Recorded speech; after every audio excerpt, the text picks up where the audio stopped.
Arcane Season 2, Act 2 is fast-paced and action-packed, but one of the things that really stole the spotlight for me wasn't necessarily the epic fight scenes or the crazy amazing animation.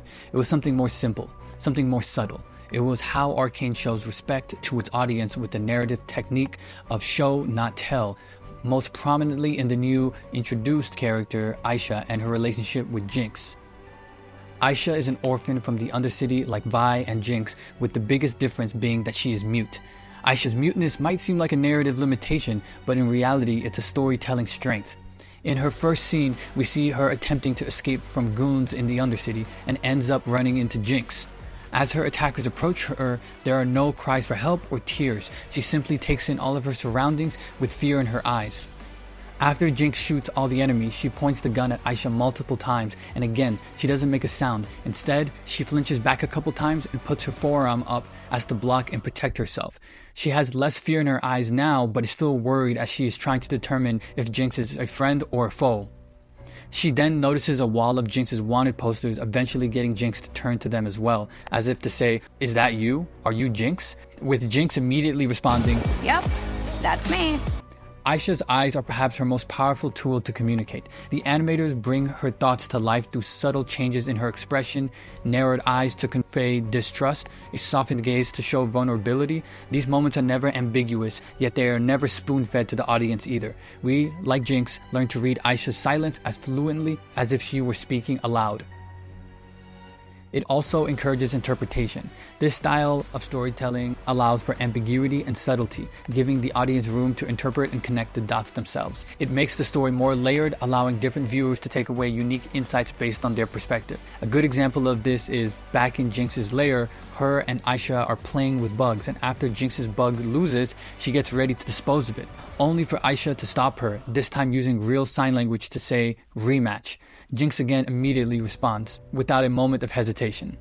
Moments later, she clears her throat to get Jinx's attention and points at Jinx's hair in a poster with a very serious look on her face. Without it needing to be said and the context of the characters, you can interpret she wants to dye her hair blue, wanting to look more like Jinx. Lastly, she motions for Jinx to wait for a second with her finger, and then she comes back, handing her a gun with a quick glance with her eyes and a head nod away in the opposite direction. Again, the audience can quickly deduce that Isha wants Jinx to go and fight as she's been hiding out in the lair for a while. They are total opposites in the way they communicate, where Jinx will monologue sporadically, while Isha only needs a few facial expressions, postures, or movements to deliver her message. Arcane blends both styles so seamlessly, it gives the same feeling of two people having a normal, verbal conversation with each other without it being heavy-handed on the exposition.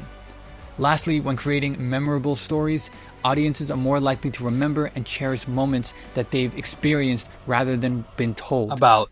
Show Don't Tell allows for iconic scenes, subtle details, and visual storytelling that stick with viewers' minds long after the story ends. A good example of this is in the last moments of Act 2, where Isha looks around to assess the situation and charges at Vander.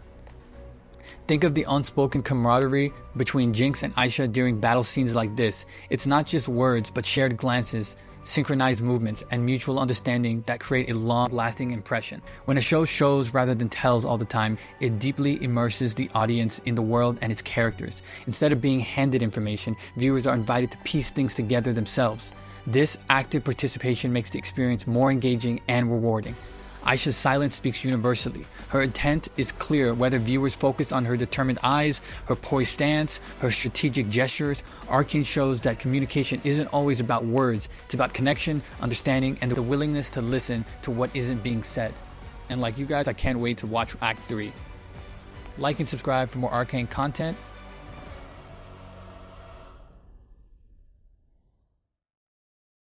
In a moment, they could all... Boom. Best feeling in the world, kid.